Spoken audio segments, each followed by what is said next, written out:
एक बिहारियों के लिए त्यौहार न छठ से एक त्यौहार नहीं है। हमारे लिए छठ परंपरा की ज़मीन पर आस्था की चाशनी में लिपटी भावनाओं का सैलाब है। साल भर बाद फिर से ये अपनों से मिलने का ख्वाब है। छठ नदी है, तालाब है, पोखरा है, दरिया है।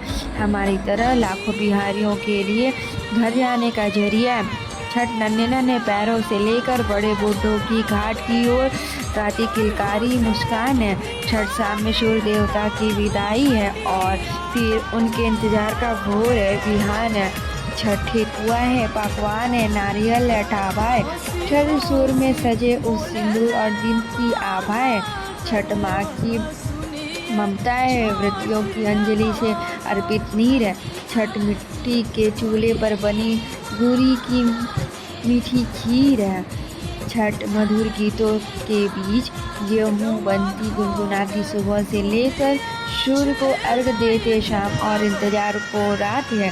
छठ खरना है, उपवास है और पवित्र कद्दू भात है कि कभी यह दानवीर कर द्वारा घंटों पानी में खड़े होकर सूर्य देव की अर्घ देकर साधना है, तो वही यह ममता माता सीता और द्रौपदी को लेकर लाखों माताओं द्वारा सूर्य देव की आराधना है। छठ नदियों के किनारे फैला हुआ प्रेम सद्भाव है। छठ प्रकृति की पूजा है, मानव से संभाव है। पर्व है, कर्म है, शक्ति है, संभावना है।